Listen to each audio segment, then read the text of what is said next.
someone wants to record the recording at a later stage, you can reach out to me and I will send it to you. So, and please, if you can rename yourself with your full name, institution in Latin characters, that would be very helpful for us since we have to make the attendance list. Thank you. Thank you, Eugenie. I will take over. I am Pedro Fernandez and I work for MedWaves, the UNEP Regional Activity Center for Sustainable Consumption and Production, and I intervene as a non-key expert for the WES project. I have been coordinating the module 2, so I will be moderating the entire webinar, and I will be presenting the guest speakers that we have today. So welcome everyone. Some words for the French speakers. So, on a de l'interprétation, donc pour les participants francophones, et veuillez utiliser l'option d'interprétation, et comme ça, vous pouvez suivre en français si vous le préférez. Okay, so I come back to English.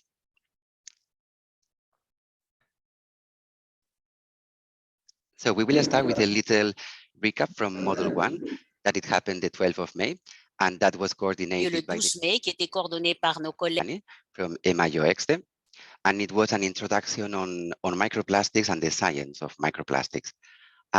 There was a discussion on the definition of microplastics, that there are some discrepancies, but generally it can be considered as plastic particles, that they are smaller than 5 millimeters. There was also the discussion on primary and secondary microplastics, and also including the sources and pathways of microplastics ending up in the sea. There were presentations on the monitoring approaches, the knowledge gaps and research needs. So this is a topic that is really emerging, and there is a lot going on estimation of the release, sources, and so on. Also the impact of microplastics, that's very important, especially the ecotoxicology, in the sense of impact on marine biodiversity, and also eventually impact on human health. There is a field of research really important at the moment. And we could also hear from the مكتب رئيس الجهاز كله. I hear some noise. Okay, that's okay. And we could also hear from the beneficiary countries of this WES activity, so non-EU countries, about the specific actions happening in those countries. And there we could see that there were not like many specific actions on prevention of microplastics. There are more general actions in preventing plastic waste, and that could be secondary microplastics, but not very specific on microplastics. So this is something we are going to be tackling today. As an introduction to the module 2 and 3, they are very related because they relate to measures to prevent the release of microplastics into the environment. And for that, we can go back to the definition of primary and secondary microplastics, because they are going to determine the content for module 2 and 3. So as primary microplastics, and just like a recall, we have the intentionally added microplastics in products, and that happens in cosmetics, detergent, paints, but also other products we will see today. And we also have the primary plastics that they are unintentionally released. And there we have the pellet loss. So those are the raw material for manufacturing plastic products. And we also have the unintentional release from finished products. And that's about tires, textiles, but also artificial turf and other sources. Then we would have the secondary microplastics, and they result from the fragmentation of larger plastics already released in the environment. So that means, for example, when a plastic bag ends in the marine environment, it will start fragmentating, and in the end, it will be an origin for microplastics. So it relates to the overall, let's say, plastic pollution of large items. And here, the distinction that we make for the module 2 and 3 is, as you can see in the screen. So module 2, it will be about intentionally added microplastics and also the unintentional loss of pellets. That will be the content for today. And module 3 will tackle the other sources. In these modules, in these webinars, we are going to speak about the estimation of the amounts that they are released in the environment. There has been quite some studies on that. Also on the measures and their effects. Some of that measures, they are already being implemented in the world and in our region and in the European Union. And we will also discuss on the potential effects, both at the environmental perspective and also a socioeconomic perspective, which are the cost of these measures. And for the webinars, our approach is also to invite guest speakers that they will provide views and position from the different stakeholders. So this is the approach that we are taking today. You will hear from different stakeholders, their position and how they are contributing to the policies and to the implementation of measures. In this slide, you can see the overview of the module 2. This is the agenda of the webinar today. We will start with the political framework addressing microplastics with a particular focus on the Barcelona Convention and in the European Union. And I will be providing that explanation. Then we will have the two blocks. The part 2 will focus on pellet loss. We will have an introduction on the state of the art and the potential measures that could be applied for the prevention. That will be done by Dr. Chris Harrington. He's acting today as a MedWaves external expert. Then we will hear from the Surfrider Foundation Europe and their advocacy work for a supply chain approach to pellet pollution and also documented pellet loss events. And we'll hear from the industry, from Plastics Europe, about the Operation Clean Sweep, which is a voluntary initiative by the industry to prevent the pellet loss. Then we will have a short break of 10 minutes, and we will come back with the last part, which is on intentionally added microplastics. And here we will focus on cosmetics and personal care products. I will provide an introduction to this big topic, I would say. And then we will hear from the Plastic Soup Foundation, their initiative on the Beat the Microbit. That comes from NGOs that they have been calling for a phase out of microbits in cosmetics. And we will also hear the position from the cosmetic industry.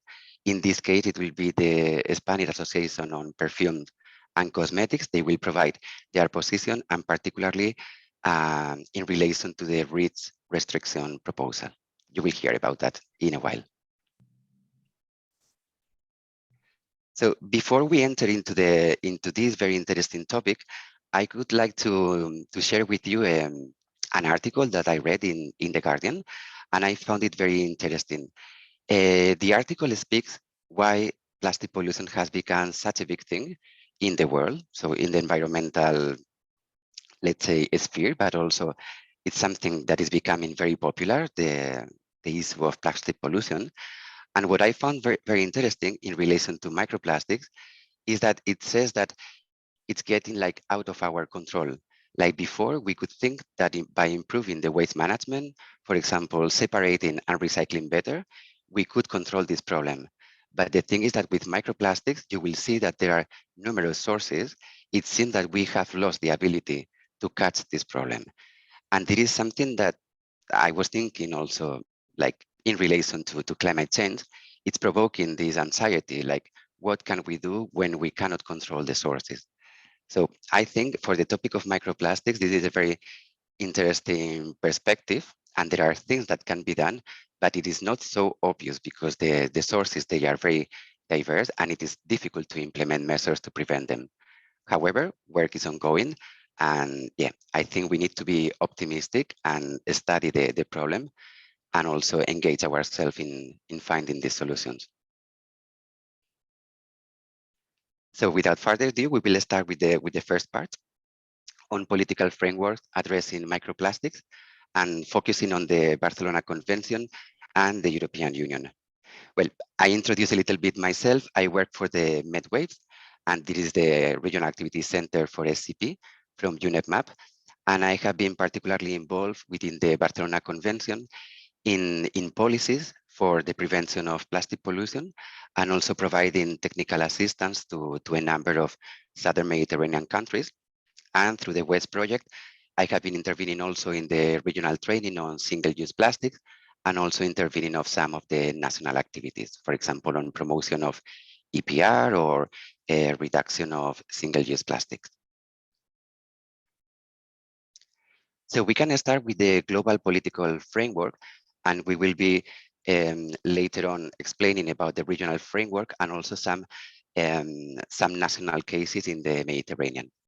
The first framework that I think nowadays is the most, I would say, promising is the United Nations Environmental Assembly, UNEA, where in the past editions, they approved several resolutions that are related to marine plastic litter and also microplastics. So here I put in bold microplastics because I will be focusing specifically on measures or policies that they are addressing microplastics. And the last thing and very important that happened, it was in last March, in the last UNEA 5.2, there was a resolution establishing this intergovernmental negotiating committee that it will have the mandate to negotiate a legally binding global agreement. Probably you heard about this. This is something, as I said, very promising. It was approved by consensus, and now it's going to be the negotiation process to agree on this global agreement. It will happen right now, next week in Dakar, and probably you have some colleagues that they will attend this meeting. And yeah, it's going to be a long process. The perspective is to have this global agreement by the end of 2025. And most probably it will address microplastics specifically. Maybe the release of microplastics, this is still to be discussed and agreed by the parties. But it is something that is going to be very important, I believe, in the future. Then at global level, we also have the Basel Convention of the Transboundary Movement of Wastes. And in that convention, it was created the Plastic Waste Partnership for the environmental sound management of plastic waste, and of course, taking into account microplastics. Now, when it comes to the regional frameworks in the Mediterranean, we have the Union for the Mediterranean, and particularly the 2030 Greener Med Agenda. And as you can see in the slide, there is the theory of change to get to the 2030 Greener Med. There is a particular long-term expected outcome, which is the waste and marine litter levels are reduced. So that means that UFM is paying an important attention to plastic waste, and there are many activities and initiatives taking place in this framework. And WES is one of these kind of initiatives. Then the Barcelona Convention for the Protection of the Mediterranean Sea and Coast is also very active in the topic of marine litter and more recently on microplastics. So in the COP22 last December in Antalya in Turkey, there was the approval of the program of work with many actions on marine litter and plastics. And I would give particular attention to the upgraded regional plan for marine litter management in the Mediterranean that was adopted as a decision in this COP. In this upgraded version of the regional plan, there is an enhancement on measures to address plastic through a circular economy, and that would mean the prevention of secondary microplastics. So those products that when they are in the environment, they fragmentate and they produce microplastics. But also under the Article 9 on prevention, there are specific provisions on microplastics. The first one is the contracting parties, so the countries, they commit themselves to regulate the use of primary microplastics as appropriate by promoting voluntary commitments, and that could be certification schemes or other actions, for example, legal instruments, so it could be restrictions on the market. And another provision is to establish procedures and manufacturing methodologies together with the plastic industry in order to minimize the decomposition characteristics of plastics and reduce microplastics. So that could relate, for example, to textiles. So there could be, and there is work going on in globally, I would say, on the reduction of the release of microplastics from textiles through technologies, manufacturing, and so on. We'll get into that in Module 3. Another important thing that you already saw in the webinar 1, which was more on science and monitoring, is the IMAP system under the Barcelona Convention, and that's in relation to monitoring and assessment. Here to recall that in this IMAP, there is the ecological objective 10 on marine litter, and there is a specific indicator, number 23, on microplastic. And that should, that relates to the trends in the amount of litter in the water column, including microplastics, and on the seafloor. So under IMAP, the contracting parties and the Secretariat, they collaborate in the monitoring and assessment. So this is just a recall from the previous webinar. Now, a very interesting framework is the European Union, because there has been many actions in relation to plastic waste, and particularly on microplastics. And here it provides an overview of the actions that are being taken. And it is something also to be considered by non-EU countries as things that could be done for countries outside of the European Union. So overall, there are three main initiatives, I could say: the European Green Deal, the Circular Economy Action Plan, which includes actions on plastics, and the European Strategy for Plastics in a Circular Economy. Besides this umbrella initiative, there are various directives, so they are legally binding for the member states, of course. There is the Marine Strategy Framework Directive, the Single-Use Plastics Directive, and many others that, of course, they have an impact on microplastics, on the prevention of microplastics, monitoring, and so on. There is also a more recent initiative and very interesting, which is the Zero Pollution Action Plan, which relates not only to the marine environment, but also to air quality and so on. Under this action plan, there are specific targets by 2030. And for example, in relation to the water quality, there is an objective of of reducing plastic litter at sea by 50%, and a very specific target, and this is quite relevant, I would say, and is to prevent the release of microplastics by 30%. So here there is a quantitative target that it could be binding for the countries and the European Commission together with the countries that are working in this direction. Then the European Union Strategy for Plastics in the Circular Economy, this has been, I would say, like, the leading initiative in relation to plastic pollution. And from there, it comes the Single-Use Plastics Directive and very important policies to address plastic pollution. And here there are specific actions and provisions on microplastics. And here we are going to speak specifically today about the restriction on intentionally added microplastics and tackling pellets. So that will be the main content for today. And there are also initiatives on other sources like tires and textiles and so on. There is something we will see in Module 3. So I'm not going to enter into these details now. Here to say that there is a lot going on at the EU. The European Commission is working on consultation and studies on these topics. And by the end of 2022, there will be a more clear view on what will be done at the European Union level. So these are still discussions and negotiations going on this kind of policy measures that we will see today. So here you can see this ongoing development. I'm not going to enter into everything, just to mention that it is in this module, as I said before, we will be focusing on the intentionally added microplastics and focusing on cosmetics. And here we will explain in detail the REACH proposal restriction. We'll get into that. And also in relation to plastic pellets, also on the REACH requirements, the Operation Clean Sweep initiative, and also some other measures that could be applied on the prevention of plastic pellet loss. And yet the other actions we will tackle in Module 3. And to finish, I wanted also to share some specific cases at national level.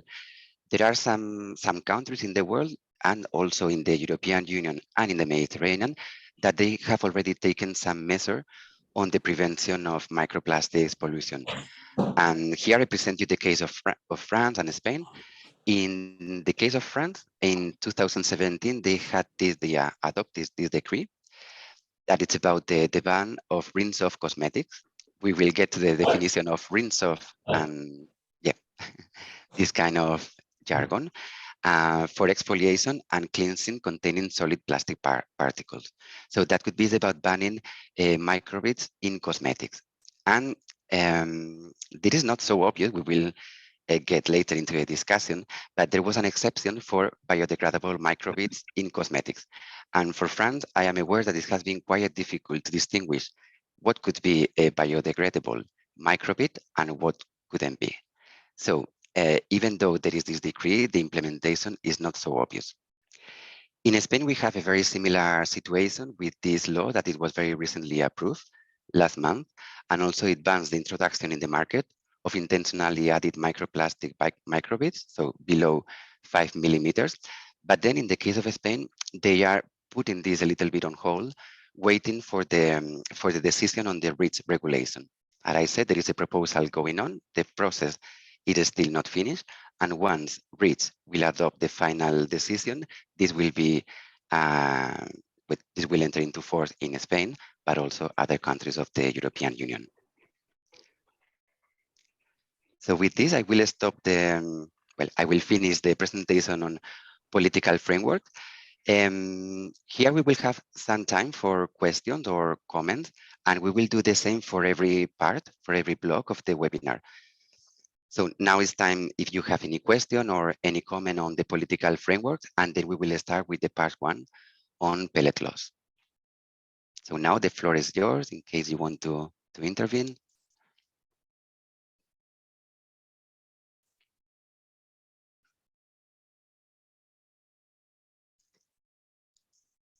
Okay, that's very good. So then we can continue. We will continue with the part 1 on pellet loss. And for that, I will invite Chris Harrington to take the floor. Sorry, I see just one hand now. Hussein Nibani. If you can turn on your microphone. Yes. Hi, yes. Hi everybody. Thank you very much for your rich presentation. We are very interested in the microplastic demo. So we have a Moroccan observatory in the Mediterranean parts of Morocco, and we are dealing with microplastic inside the European Union funded project, which namely was Odyssea. We're working on another one, which is Iliad. And we will have systems with new sensors that would measure the microplastic. So we are not, this is an innovative tool, and we want to join more your program in terms of sharing knowledge or sharing experience when we will use these sensors, and we'll have big data on microplastic in the Mediterranean side of Morocco. Thank you. Okay, thank you very much, Hussein. Yeah, about monitoring and assessment, this is something that it was part of the webinar 1. And here I would say that we can put you in touch with the coordinator of that webinar, and also the colleagues from MedPol, that they are in charge of this kind of research and monitoring in the Barcelona Convention, and that could be interesting if you can exchange with them. So yeah, thanks for that proposal. Okay, so now I think let's move forward. So what I said, I would like to give the floor to Dr. Chris Harrington. He will be introducing the state of the art of pellet loss, potential measures. So please, Chris, whenever you are ready. Great, thanks very much. Good morning, everyone. Really good to be with you here. I'm Chris Harrington, Head of Environmental Policy and Economics at Eunomia Research and Consulting. I've been with Eunomia since 2009 and lead a lot of our work on policy design and appraisal relating often to plastics, packaging, and a big part of our work over the last 10 years or so has been on microplastics and marine litter. So yeah, I'm going to be sharing today some of the work we've done for various clients, but most notably the study we undertook for the European Commission, which we finished in 2018. So we just go on to the next slide there. So the first study we did, we do a lot of work. I mean, we're fairly well known for our work for the European Commission. We currently work on the Packaging Waste Directive. We worked in support of the Single-Use Plastics Directive. But we also do a lot of work for sort of private companies as well. But about 10% of our turnover is actually for NGOs. And we've worked for a wide range of NGOs on lots of topics. And personally, I often find these really interesting studies because it's very often a sort of early stage exploratory study. And I think when it comes to pellets, these are two really good examples of that. We worked for a small Scottish NGO called FIDRA, firstly in 2016 to quantify pellet emissions in the UK, to try and understand, well, what is the scale of this problem? We know they're there. You see them on the beach, you see them on the riverbanks, you see them sometimes by the sides of the roads or in certain locations. How many are there? Is this a problem? So that was the first study we undertook, and we came up with some estimates. We had a range of answers for that. And then the second study we did for them was, well, given this issue, what can we do about it? So we came up with a number of possible approaches to dealing with this challenge. This was quite timely for us because it then meant that when we came to bid for work for the European Commission, to tackle not just pellet loss, but a whole range of microplastic losses from accidental loss and also wear and tear. We had a good track record. We had a good understanding of the issue, and we were able to bring some insights to that. So this is a study that completed in 2018, and this was looking at tyre wear emissions, textiles, artificial turf, pellets, paints. There's a whole range of other things.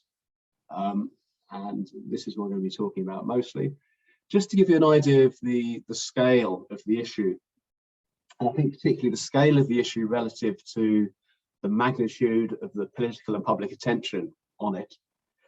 On the left here, this is showing release to surface waters. So this is here with tyres, and this is the range that we estimated, and same for plastic pellets as well. Range, and then clothing, and this was just through the washing of clothing and various other sources. And then you get down here onto this side, and here we have rinse off personal care products. So this is the microbead bans and restrictions. So they actually cover a very small component of overall microplastic generation and release into surface waters. I think a lot of attention have been on that. So it's one of those areas where the more you look, the more you find. I think also on this, a lot of the focus was on surface water. So the previous slide showed the amounts ending up in surface water, but also we know that a lot ends up elsewhere. So tyre wear, for example, a lot ends up in the soil, a lot ends up in waste management routes, agricultural land and the like. And I think one of the interesting things with this, again on the microplastics side, is that a lot of the focus was initially on the marine environment. But actually it's really important to understand that for a lot of these sources, there are wider impacts beyond the marine environment. I think particularly for tyres, as you'll hear in the next session, air quality is becoming a particular concern there.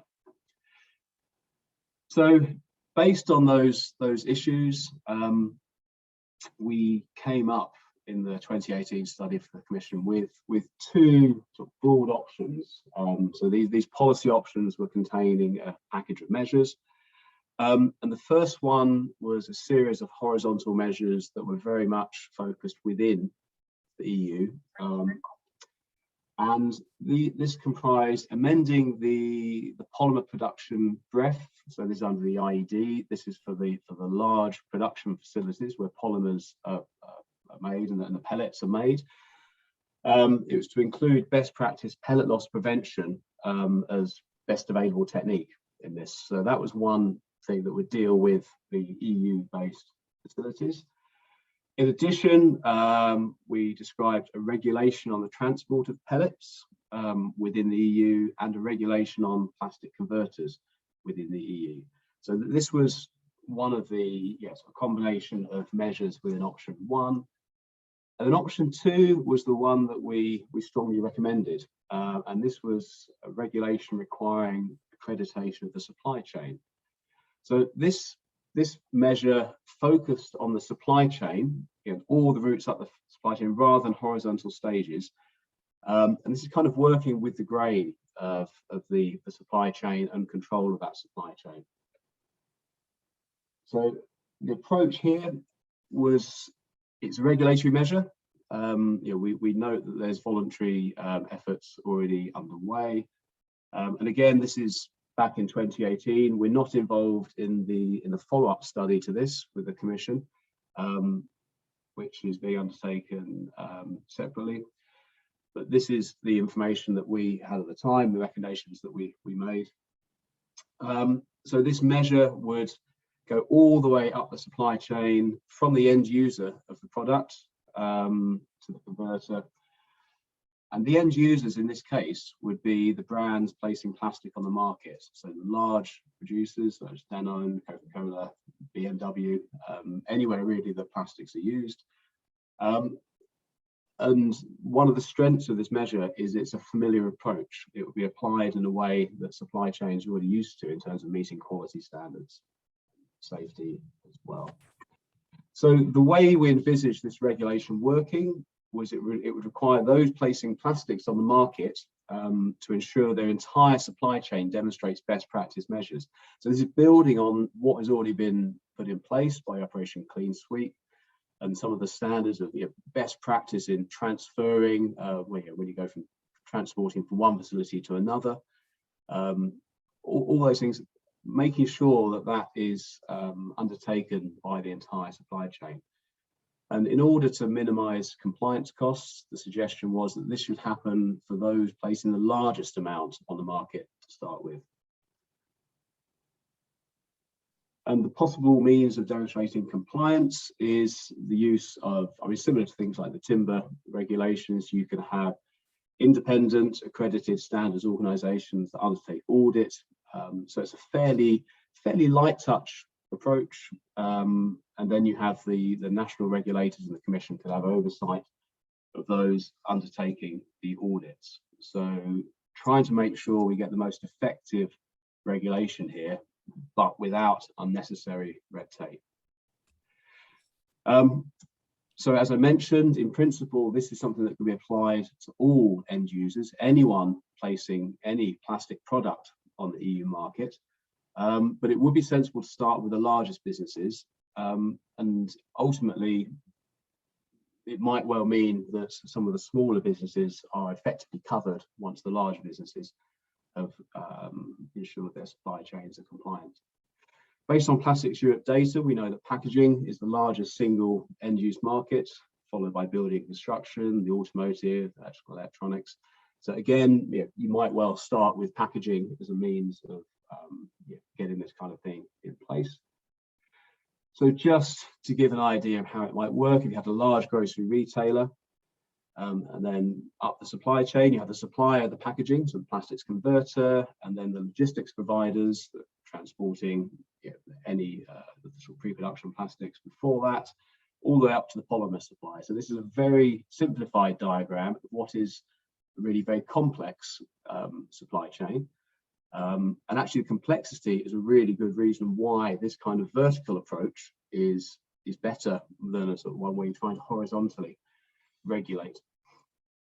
So if that large grocery retailer ensures that its whole supply chain is compliant, many other retailers will likely get their plastic packaging from the same plastics converter. But that plastics converter has already said yes, and has already undertaken everything to ensure that supply chain is compliant. So therefore, it's simply a case of providing the evidence to the other retailers.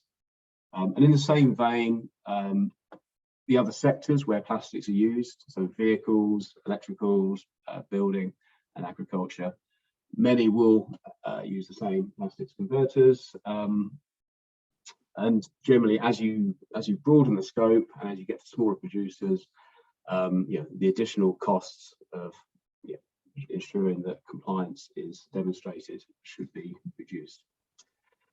And I think one of the strengths that this approach draws on is the role of the EU as a regulatory superpower.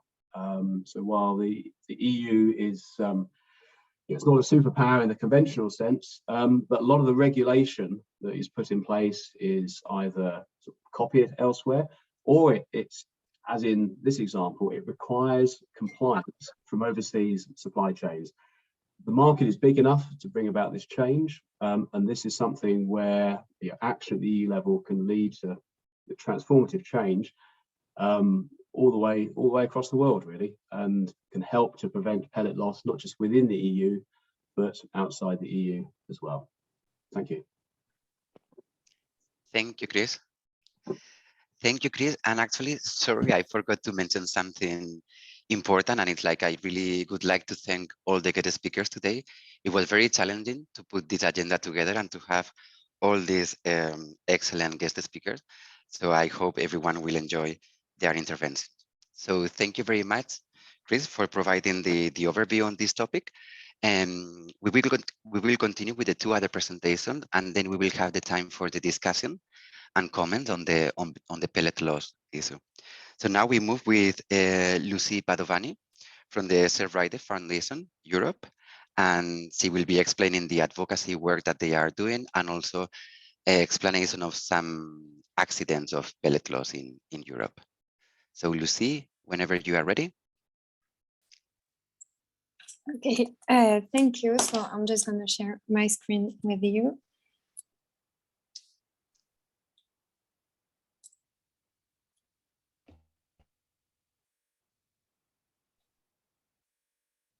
Okay, just a few seconds until it's ready to be full screen. But first, I can already start by thanking you also for inviting us and giving us the opportunity of speaking today on pellet pollution and why we believe in Surfrider Foundation Europe, why we believe there is an urgent need for a regulatory supply chain approach. So first and foremost, I'm just going to do a quick presentation of my organization. So I'm Lucy Padovani, working at Surfrider Foundation Europe. It's an NGO which was created 30 years ago, and it's grassroots. So we are really linked with the citizens and the members of what we call the blue community all across Europe, but also beyond. And we have three main areas of expertise in order to protect the ocean. So we're working on coastal management and climate change, water quality and health, and of course, marine litter, which is in that context that we're working on pellet pollution. So we've already seen some figures on pellet pollution. I'm not going to repeat them. You can see them also on the screen. What is really important to put into perspective is that this pollution, although maybe not visible at first, is massive all across Europe, all across also the Mediterranean region, all across the world in general. And if you put it into perspective with plastic production, because of course, pellet pollution is intrinsically linked with plastic production, plastic production is expected to be multiplied by 4 by 2050. So if you have more plastic production and things continue as they are with a business as usual approach, then you will have maybe those numbers multiplied by 4 or even more on plastic pellet pollution. Just to give you also a quick overview of the impacts of plastic pellet pollution are severe because this is a kind of pollution that is persistent, long-lasting, and irreversible. It means that once in the environment, it's almost impossible to remove it from the environment because of course, technical constraints, but also human resources constraints. And the size of the pellets, the way they're spreading all around. This is a type of pollution that affects the marine and the terrestrial life and habitats, as we saw earlier with the presentation of Chris. So this is a type of pollution that remains in the environment for hundreds of years. And the threat to the biodiversity is because plastic pellets can be swallowed by animals, so clogging their stomachs, but also, they're really small particles that can also break up and eventually enter the food chain, reaching the fish that we all eat, so posing a potential risk to human health. And why such a risk? Because of the toxicity of plastic pellets. They're like other types of plastics. They act as we said, sponges. It means that they absorb toxic products and bacteria that are present around them, and which are adding to the already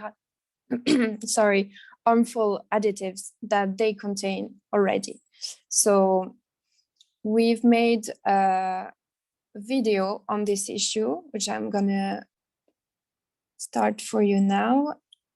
Let me know if you have any trouble. Spots of red, yellow and green colour on beaches are not corals or shells or scales from marvellous fish. They are pre-production plastics called plastic pellets or nurdles. They can be found everywhere, which is to be expected. Up to 160,000 tonnes of nurdles are spilled every year in Europe. Almost all of our everyday objects are made using this raw material, from your salad bowl to the bumper of your car.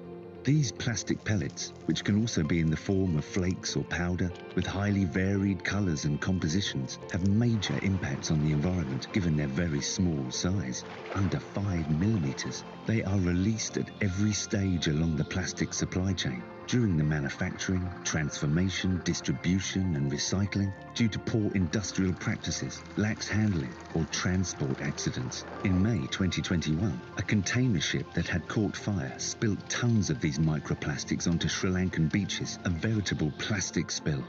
Europe is no exception and suffers chronic plastic pellet pollution, whether it be from transport accidents or regular leaks from factories. Nurdles inevitably end up polluting natural environments. These plastic pellets, which are very light, are carried by wind and rain, circulate in water networks, rivers, the ocean, where they release harmful chemical pollutants and end up on the beaches or in the stomachs of hundreds of species, and from there, in our dinner plates. Surfrider Foundation Europe calls on European institutions to adopt regulatory measures to prevent spills and stop plastic pellet pollution by obliging companies in the supply chain to take action and by making them responsible in the case of leakage into the environment. It's urgent to put a stop to this. So thank you for your attention with this video. So this sums up basically what I just said, and also what is really important for us as a message for you is that this pollution is chronic and structural. It means that, for example, we wrote and published a report in 2020 about plastic pellet pollution. And in this report, we chose to highlight 5 cases of plastic pellet pollution. So we're an European NGO, so they're basically in Europe, cases in Europe. But of course, those cases are 5 among many, many more happening in the EU, but also in Europe and all over the world. So we chose those cases because they're illustrating 5 types of plastic pellet pollution, as we would say, because they show that it can happen at different stages of the plastic value chain. So whether it is during transportation, like in the North Sea, we had 13 tons of pellets spilled during ship transportation, but also during transportation, it happened in France. And one of the most striking cases is in Tarragona, so in Spain, where tons to hundreds of millions of pellets have been collected already and are continually being spilled around petrochemical industries. So as you can see, those numbers, 13 tons and 8 tons, are what you can see on the screen. When you see the size and the weight of a pellet, you can imagine the amount that it actually represents once it's in the environment. Also, we chose those cases because they are recent, and so they're showing that despite maybe commitment that were taken by the industries linked to these pollutions, the different players of this pollution, we're still having those type of cases happening even in the last few years. It's quite striking in this case. So as I've told you, it can occur at all stages of the value chain. The whole value chain of plastic pellets can be source of plastic pellet pollution. And those cases are not anecdotal, as we saw with the Sri Lanka case, where a disastrous amount of pellets was released in the shore. But also, for example, we have a case which is less than 30 minutes away from our own Brussels office in Belgium. It's in Ecosine, and it's a case where the pollution has been going on for more than 20 years. Also, we are here today as a training for a regional initiative. So this pollution is, of course, as many other pollution, transboundary. So a regional approach would be a really coherent one to tackle this type of pollution. The main takeaways from our report that I've mentioned, as you see from the pictures, they were taken in Tarragona during a citizen science operation, so where pellets were collected to monitor their presence. We see that cleaning up plastic pellet pollution is not a solution, as cleaning up marine litter or litter in general is not a solution. If you don't tackle the issue at source, then you can come back every day on the same beach in Tarragona or in your own country affected by this pollution, and you will find always pellets if you don't stop the pollution at source. From our report, we also concluded that voluntary initiatives, such as OCS, as we talked about, are not a good enough solution, because the different players are deciding for themselves their own rules, and they're acting as their own judges and referees. So we believe a binding approach with external control, with external auditing and monitoring would be the most efficient way to tackle this pollution. Also to ensure that all the companies involved are respecting strict measures to prevent this pollution. So to sum up, we believe that preventing pellet loss should not be an option given to the plastic value chain. It should not be something you can either opt in or opt out, decide to respect or not. As we expect from citizens not to pollute, we can expect the plastic value chain not to be a source of pollution. So I've talked a bit about the case in Tarragona because it's really striking. It's a massive pellet pollution case, which affects the Mediterranean Sea. We saw that the pellets made their way all through the Balearic Islands, which are islands with no industrial sites. So we know the pollution comes from the Tarragona petrochemical area. And as you can see from the numbers in 2021, in 2022, we see this pollution is ongoing and extremely significant. And if we don't take the issue at source, it will keep on going and keep on affecting protected areas such as the Balearic Islands, but also spread all across the Mediterranean. And as we said, once it's built, it's really difficult to remove. So in this case, there is a, yeah? Sorry to interrupt, you have 2 minutes left. Okay, perfect, Sorry thank you. Okay, so in this case, there is a direct link to the petrochemical industry, which is a signatory of Operation Clean Sweep, and it is committed to no pellet loss. And as you can see, this video was taken last week. So yeah, just last week in Tarragona, next to the petrochemical area. From one of our volunteers on the ground, you can see the amount of pellets near the water stream is just massive, massive pollution. So, sorry. Okay, so with all that in mind, what can you do? Well, you can do a lot, actually. You have a real window of opportunity to act and to prevent this type of pollution.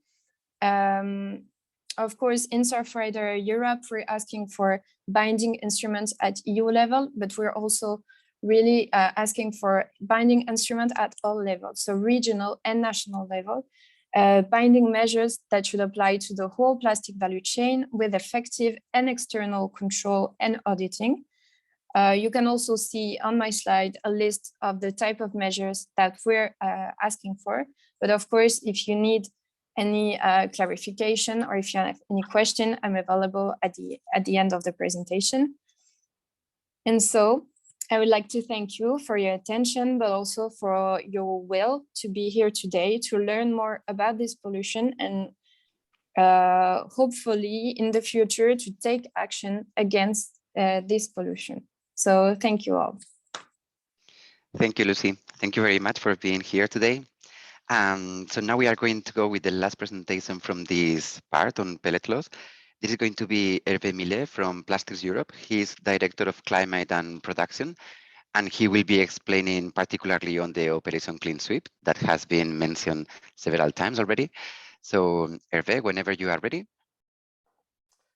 Yes, I'm ready. So good morning to everyone, and thank you for inviting me and Plastics Europe to tell you about Operation Clean Sweep program, which indeed you have already heard about by previous speakers. So I will myself present you what it is and how it is currently improved to be more efficient. Sorry, if you can make it full screen. As we did sorry. Earlier Sorry in the test. Yes, indeed.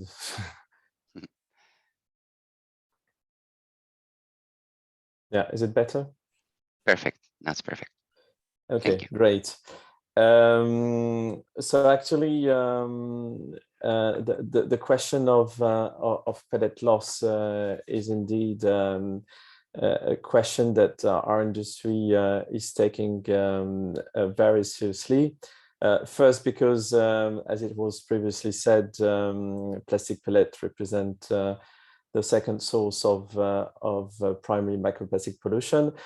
And also, secondly, because it's directly originated from our plastics industrial activity, and therefore it is an issue that we can potentially directly take control of as plastics industry.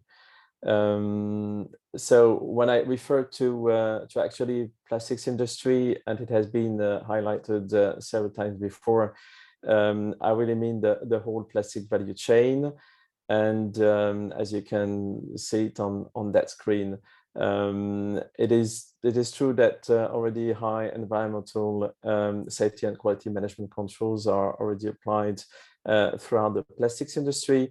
But it is unfortunately true that an unintentional loss of pellets can still occur at different stages of along the value chain, be at production or during production, during packing, during storage, loading, transport, unloading, and conversion, and even later during recycling.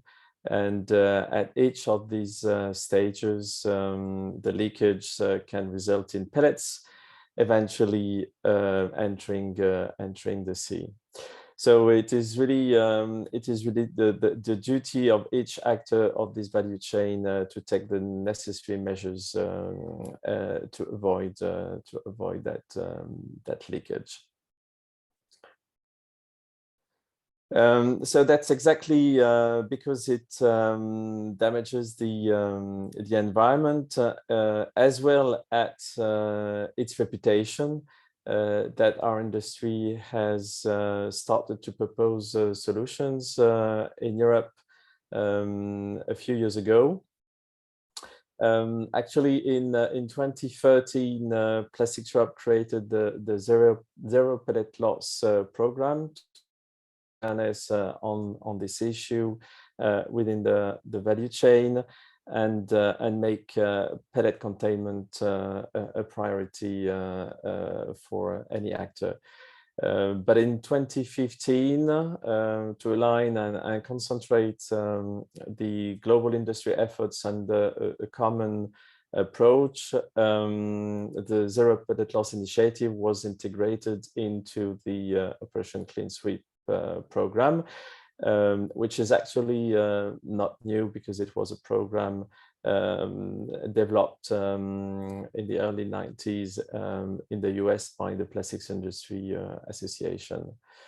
So as it was already mentioned, OCS is a voluntary program that consists in the promotion and the implementation of best practices aimed at preventing all possible pellet losses along the plastic value chain, from the production of pellets, their packaging, transport, conversion, so that they are reduced to zero.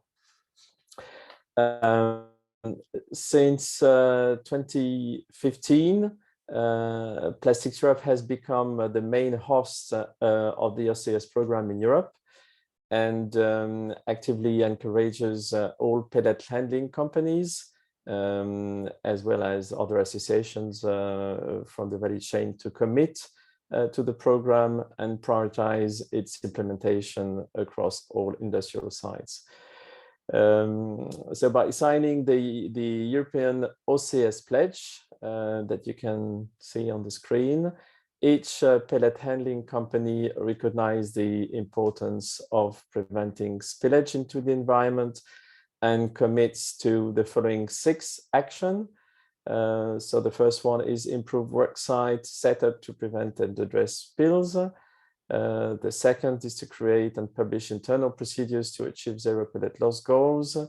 Of course, to do that, you have to provide employee training and accountability for spill prevention, containment, cleanup, and disposal, as well as to audit your performance to make sure that your actions are efficient. Yeah, of course, it goes without saying, but it also means that you have to comply with all the applicable state and local regulations governing the industrial plastic containment. And a 6th important pillar, it's also to encourage your partners to pursue the same goals. So if you are plastic producers, it can be your transporters and so on. So that any actor along the supply chain is encouraged to push in the same direction. So concretely, this slide illustrates some of the good practices that the OCS program encourages to put in place to prevent spills of pellets and powders. So from the left to the right, they include, for instance, filters to avoid pellets going to sewage, pellets covered with a plastic film to avoid pellets falling on the ground.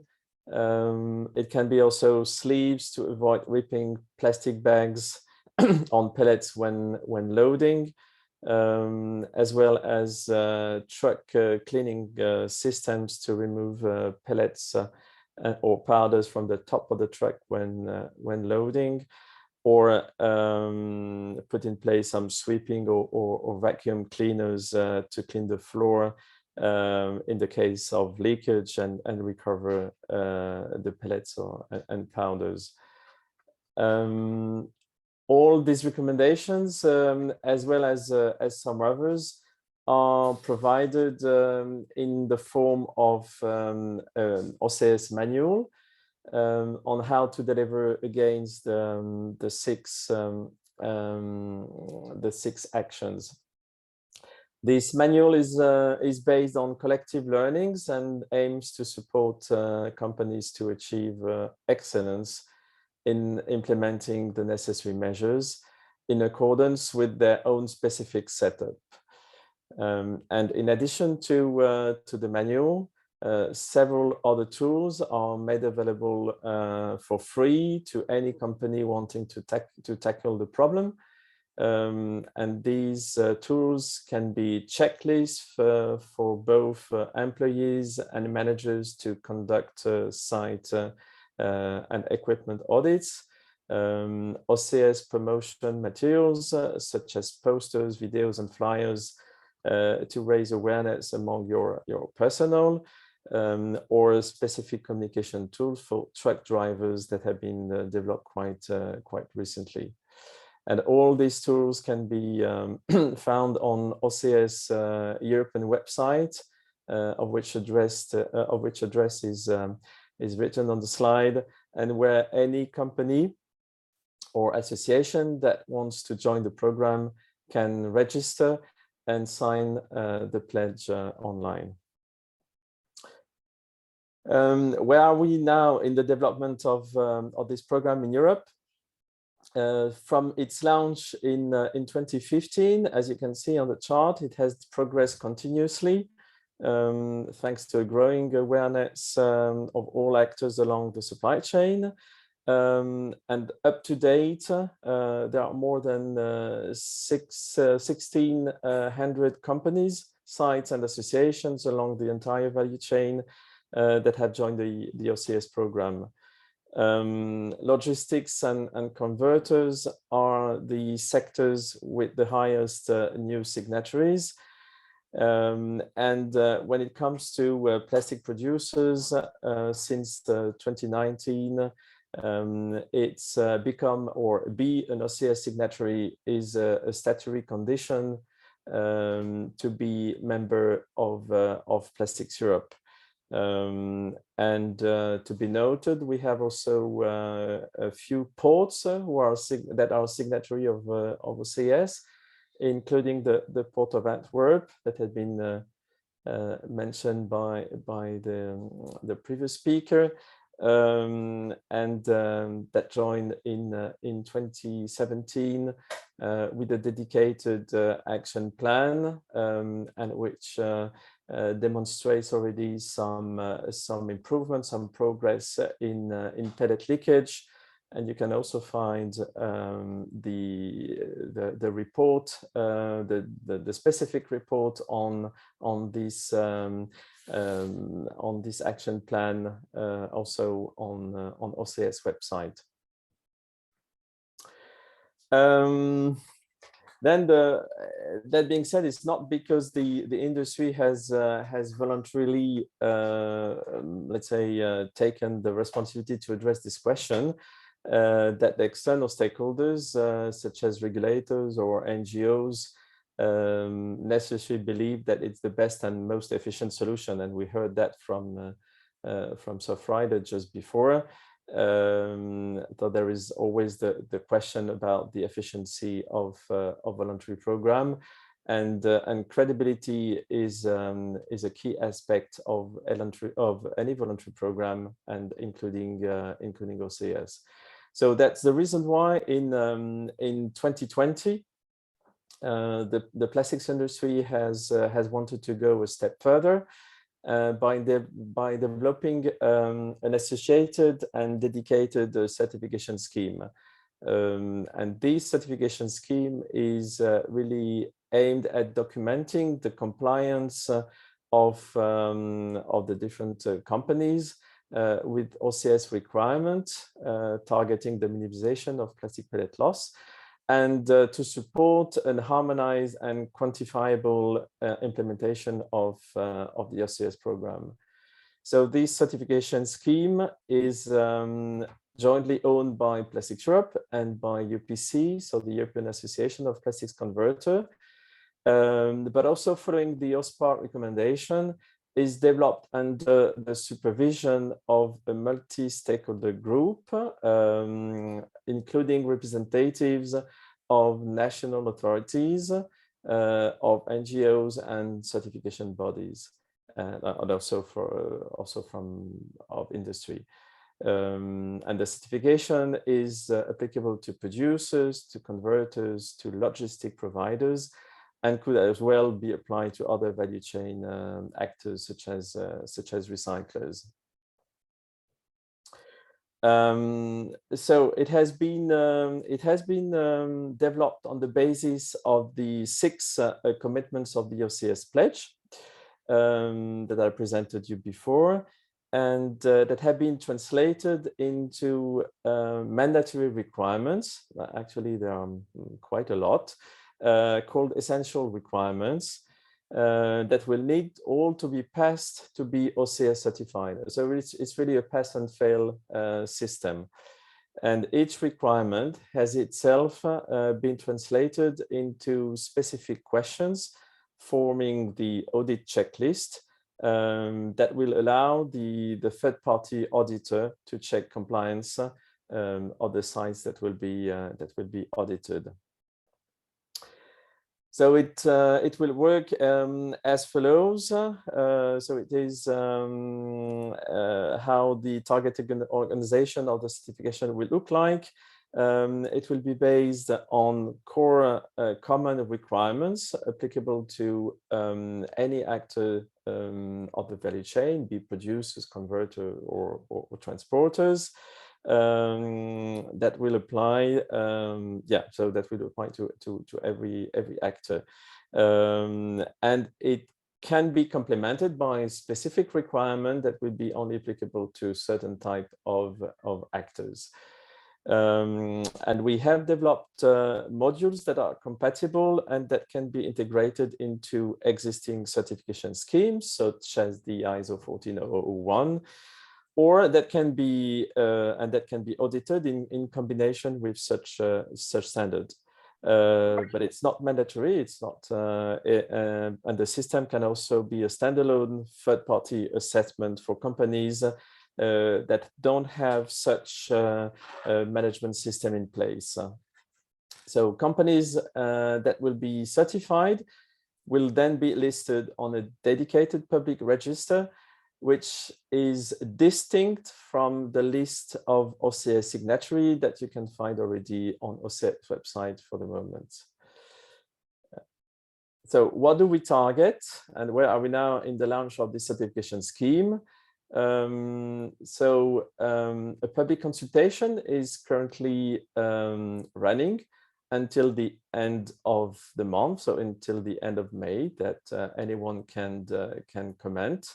To collect the external views beyond the views of the stakeholders that are directly involved in the development process of this certification scheme. So then we will be, after this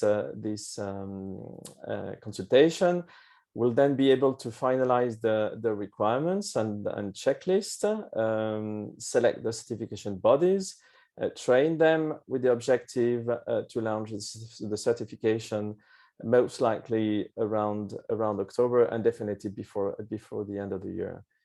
And once it is lump, sorry, what are the objectives? By 2025, as plastics producer, we target to have all sites and 100% of the production sites certified. And on the side of plastics converter, the target is to have 60% of quantities handled by the European converters and compounders certified.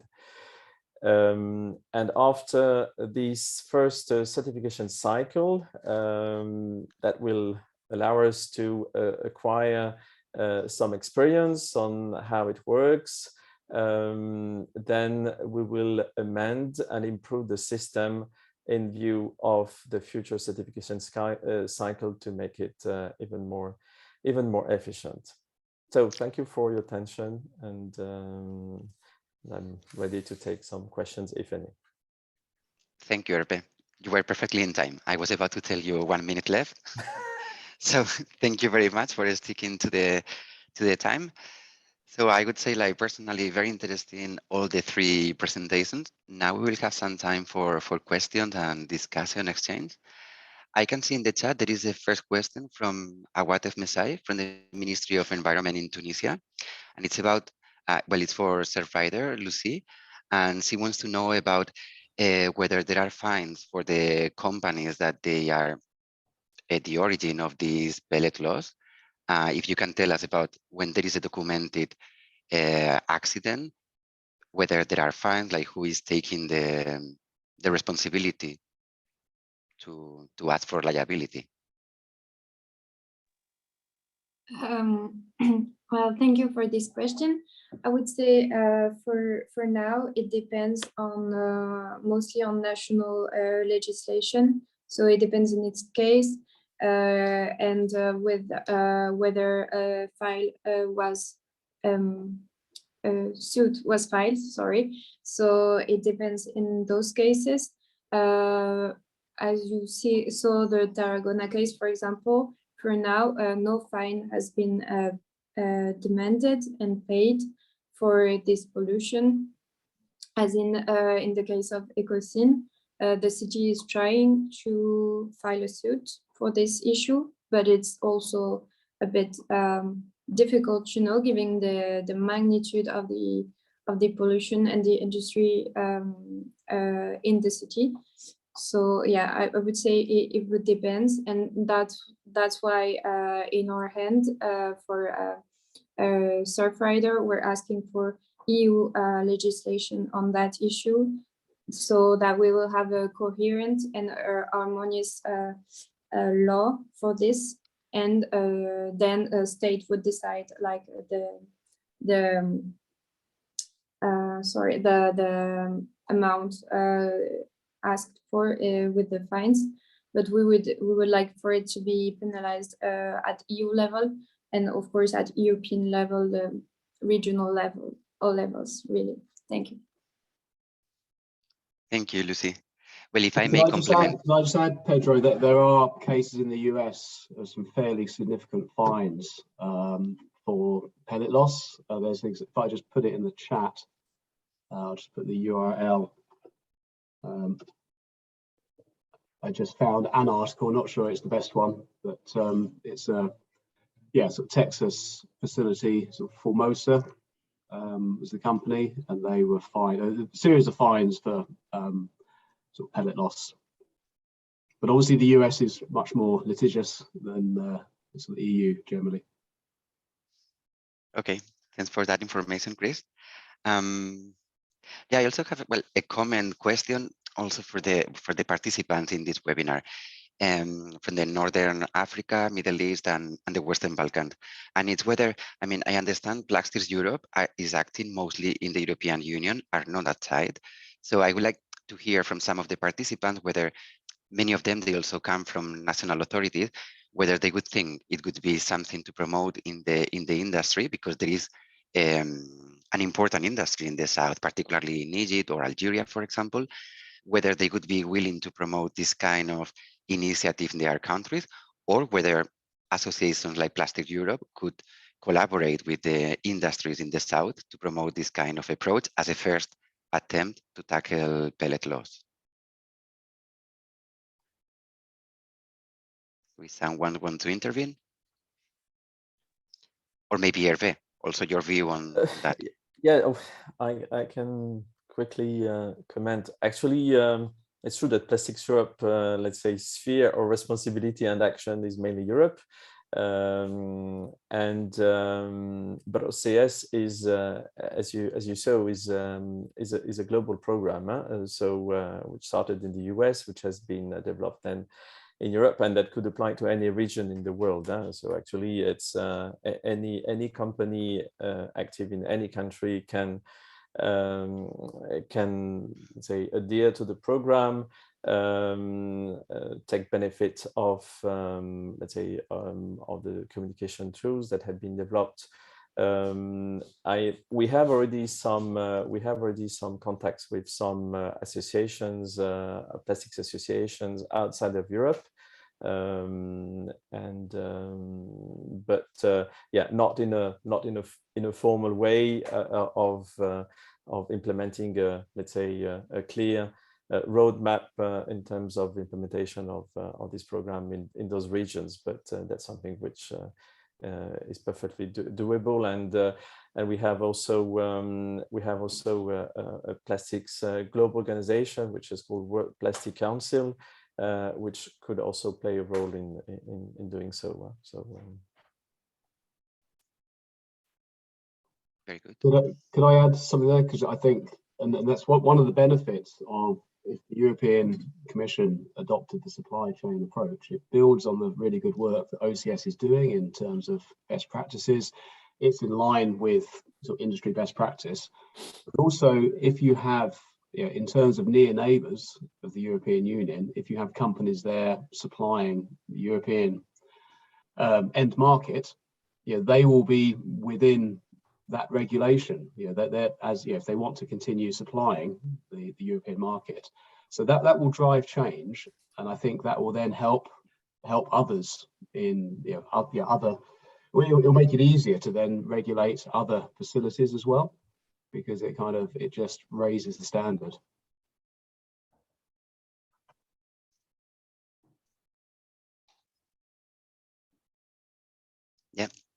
Yeah, thank you, So Chris. I think. Yes, I mean, I don't know, Lucy, whether I've not been closely in touch with a recent engagement from the Commission, but it would be interesting to know whether there are representatives from countries outside the EU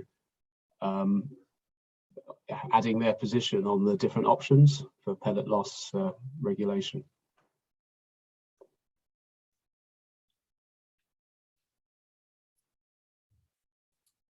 Thank you. If I get it right, you're asking if there is representation from countries outside the EU in the discussion for pellet regulation? Yeah, I mean, in the open public consultation, whether there has been any representation from countries outside the EU advocating for any particular approach. I'm not sure about what happened in the public consultation regarding this aspect. I know we've had echoes from our members, but they're all across Europe, even if it's not within the EU, it's mostly in Europe. We can also start this discussion with Surfrider Morocco, which is also working on marine litter.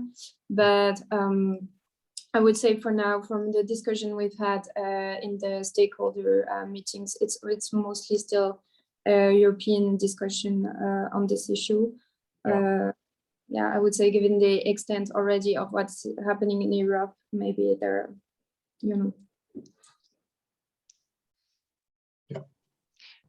Yeah, and if I may complement, as I mentioned in the introduction on the policy frameworks, in principle, the contracting parties, they have this legally binding instrument, which is the regional plan on marine litter, and this is very specifically included in the plan, in the updated version of this plan, that countries, they should address pellet laws, and that could be through certification schemes. So there was a clear view on what was going on in the EU. So I would say in this framework, this has been just adopted last year, but I guess in the years to come, there will be a cooperation in this topic between EU and non-EU. So yeah, I think that will come quite soon. Okay, so thank you very much. I think we are good with time.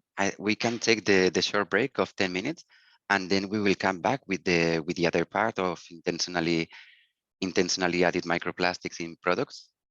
There is one more question. Okay, we have a question from Asaf Ariel, EcoOcean. Do you propose to have a collaboration with NGOs outside the EU for pellet reduction? Well, I think just Lucy commented on some collaboration with Surfrider Morocco, but if you want to elaborate further on your collaboration outside of the EU. Me? Asaf? Well, I already made the question for Lucy, the question that you wrote down in the chat. It can be for Lucy, it can be for pellet, for the European, but any body organization that have a program for pellet reduction, if is interested to have collaboration, some sort of collaborations with NGOs outside Europe like ours. We operate in Israel. Very good. So Lucy, if you can comment briefly, and then we'll go to the break. Yes, thank you. I'll try to keep it short. So just so you know, as Surfrider Foundation Europe, we're part of the Break Free from Plastic movement, which is a global movement fighting against plastic. And in that context, we have a task force working on pellet pollution and pellet reduction. But of course, we are open to discussion on this issue. So you have my email address. I put it at the end of my presentation, but I can also put it back in the chat if you want to have a further discussion on this. Thank you. Okay, thank you. Okay, so thank you very much, Chris, Hervé, and Lucy for your intervention. Now we go for the break, so we will come back in 10 minutes. That could be 12:35 Central European Time. So yeah, we can stay just connected, so please do not leave. And then we will resume in 10 minutes. So thank you very much. See you in a while.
Hello again, everyone.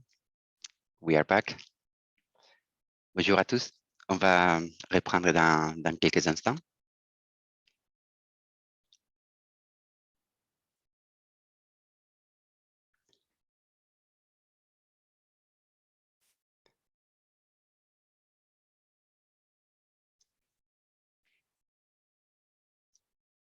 Okay, so I hope you found very interesting the previous block.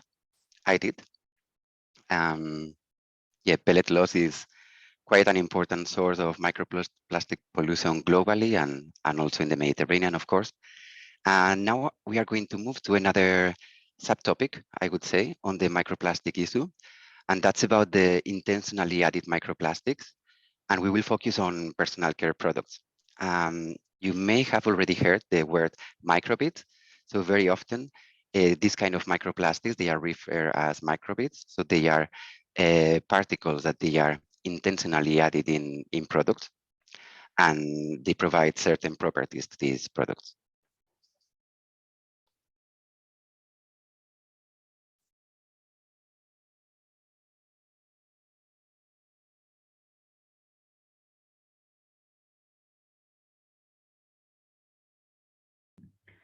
Sorry, Pedro, you have muted yourself. Yeah, okay, I think we are back and we are well.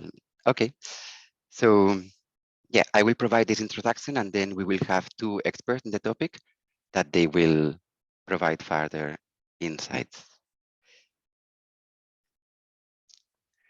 Okay, so as I mentioned, these intentionally added microplastics, they provide different functions to the product, and they are used in a wide variety of products, both at the consumer level and also professional use.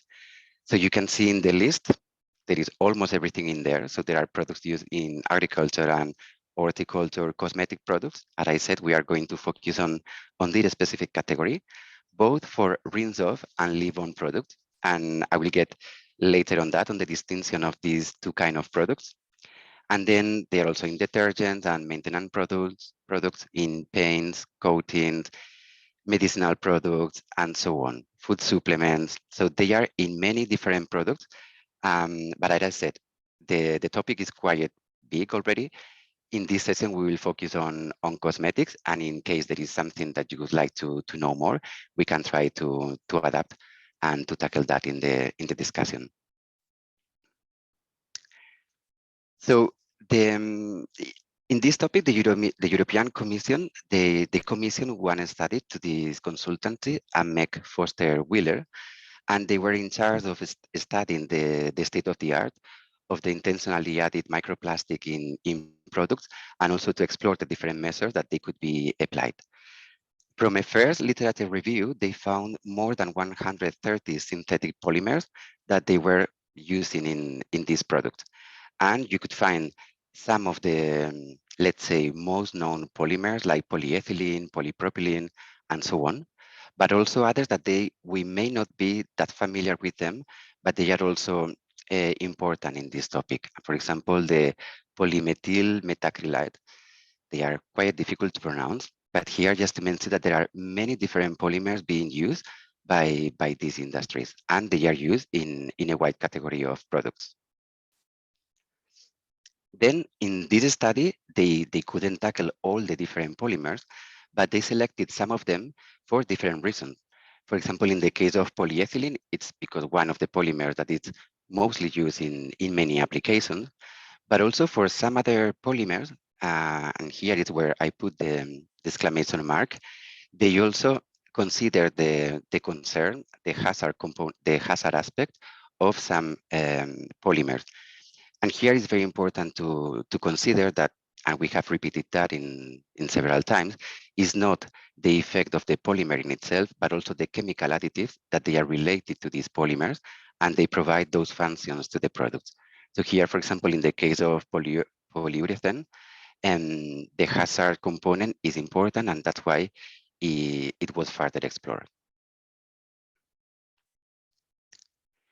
Then, as I mentioned, they provide these microplastics that they are added in products. They provide different functions to the products. And for example, the abrasive or exfoliating and that's in the cosmetic industry. They include this kind of microplastics for the exfoliating properties, but also they can be fillers, they can be bindings, emulsifier, well, certain properties that this kind of microplastics they provide to the products.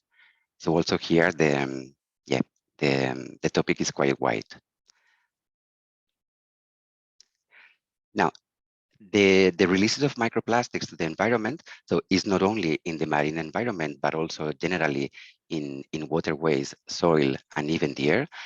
It happens principally via the wastewater and also in municipal solid waste. In some cases, for example, in agriculture, they are already deliberately released to the environment because they are applied to the soil, so they directly come into the environment. As for the alternatives, it depends also on the products. There will be more alternatives or less available for certain sectors and certain products. Here, in the case of cosmetics, we will see that there are already alternatives that they have been adopted by the industry. And also something important to consider is that even though these products, they contain microplastics, the release of these microplastics into the environment differs a lot from a product to product. And here in the case of rinse-off cosmetics, and here, for example, the scrubber gel, so rinse-off means that once they are used, they go directly into the drainage system. And that would be the case of these scrubber gels, but also for toothpaste. So once it is used, it goes directly through the water system, through the drainage. Then in the case of leave-on cosmetics, and that could be, for example, sun cream, the microplastics, they are in the product, but they are not released directly to the drain or to the water, but it's once it is being used, some part of these microplastics, it will be released. And for example, it's a range between 15 and 90%. It also depends on the product. And then there are other like paint where the release is much lower. It was considered in this source, the European Chemical Agency, it was considered to be around 1.5%. Now, in this figure, you can see the annual emissions of microplastics in the European Union. This figure was already shown by Chris in his previous presentation.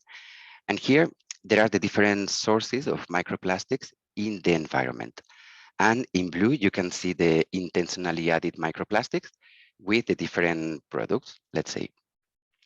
So here, it might go in comparison with the unintentional loss of microplastics, it might seem like it's very low.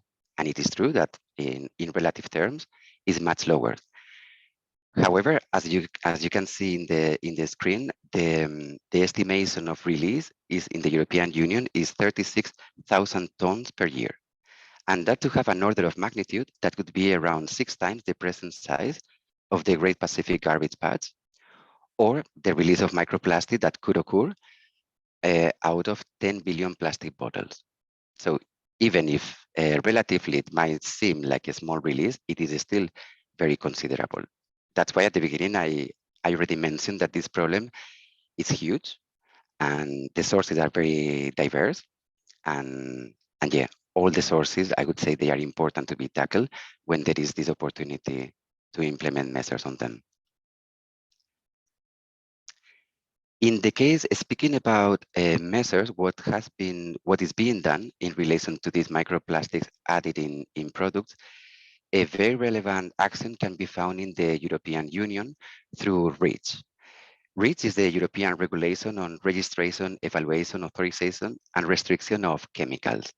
So it is the, let's say, the chemical policy that it's governing the use of chemicals in the European Union.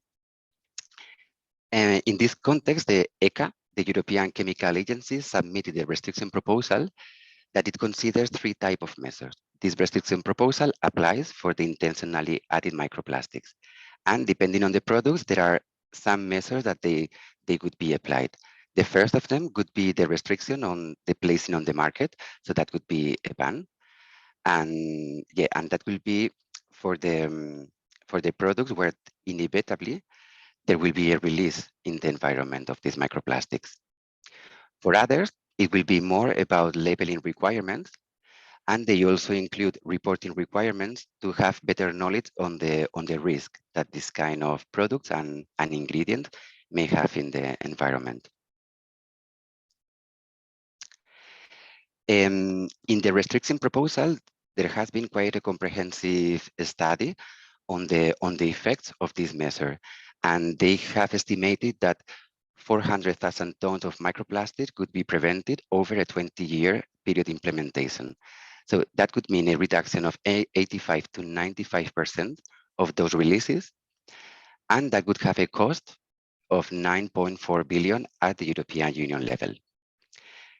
Even though this number is very important, like say economically, from the economic perspective, the risk proposal, it seems to be proportionate to the risk, and also they consider that it's affordable for the impacted supply chain in comparison with other risk restrictions that happened in the past. Now, focusing on the personal care products, in the case of the risk restriction proposal, the measure is justified for microbeads contained in rinse of products with no transitional arrangement. And here already the industry, they have taken important actions in phasing out the use of microbeads. And that was somehow originated from NGOs that they were advocating for this phasing out. And we will hear just in a minute about that. And they already have alternatives, so they could substitute the microplastics in these rinse of products by other products that they wouldn't have such an impact in the environment.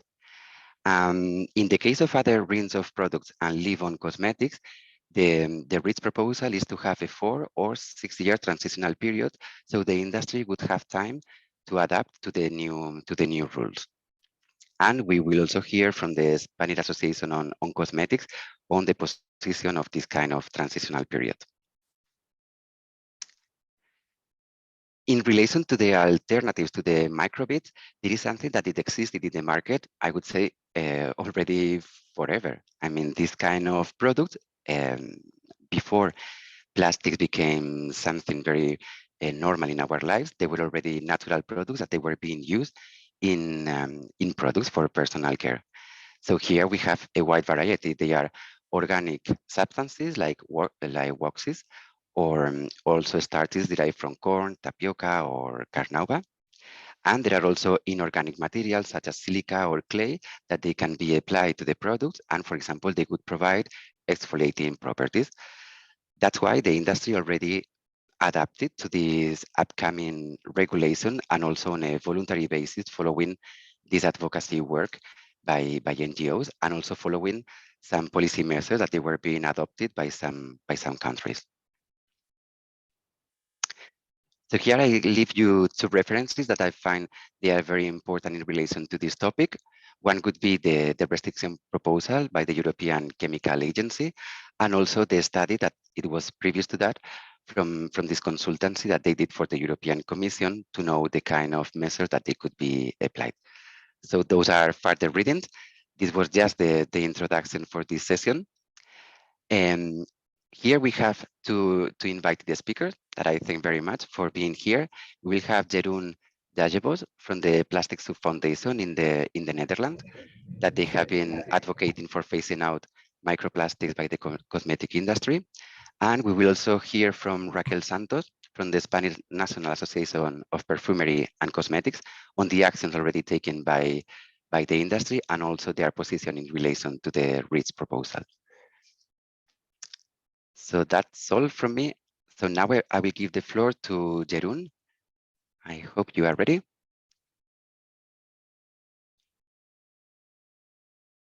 Jeroen, can you hear me? We cannot hear you, Jeroen.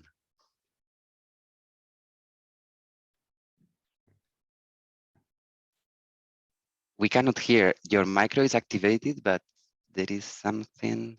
Yes, Jeroen, may I ask if you click on at the bottom of your screen next to the mute icon, mute and mute, if you click the arrow, can you select the same as system microphone maybe? I did it now. Okay. Can you hear me now? Yes. We can hear you now.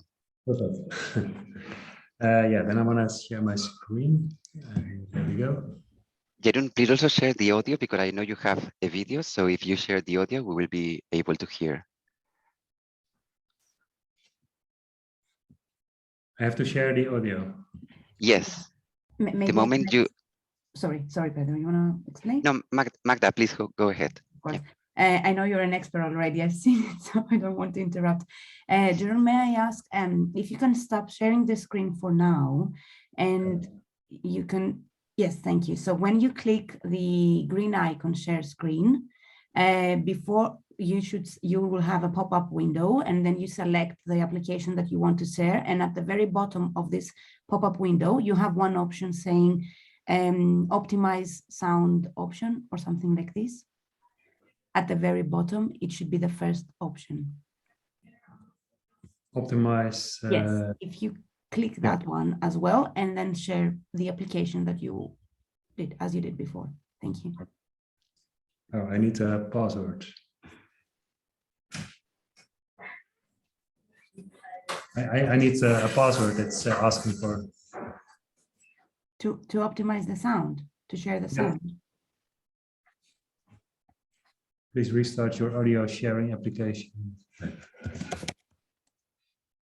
If you can just reselect the same as, yeah, let's see if it works now. Okay. Mm-hmm. Yep. Can you hear me? I have it in my screen now, and I'm sharing. Yes. Yeah, we can see the screen and we can hear you perfectly. All right. Yeah, well, thank you very much for having me here today. My name is Jeroen Dagenvos. I'm head of programs at the Plastic Soup Foundation, and I want to tell you something more about our Beat the Microbeat campaign. It's actually it's our first campaign as Plastic Soup Foundation. It started in 2012 already, so it's running quite a while. And yeah, right now it's at an interesting point in history, I think.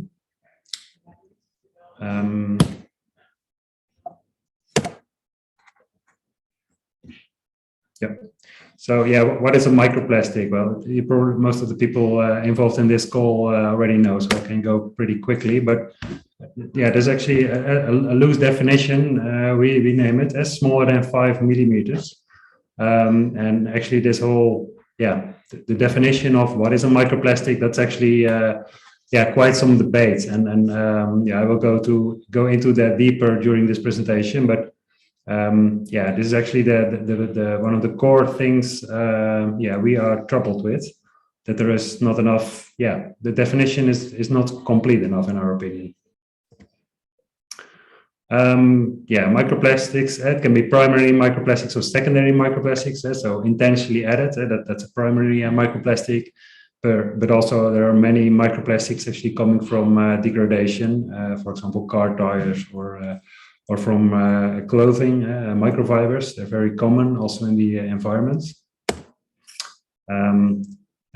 Plastic breaks down after a while, especially once it's in the environment.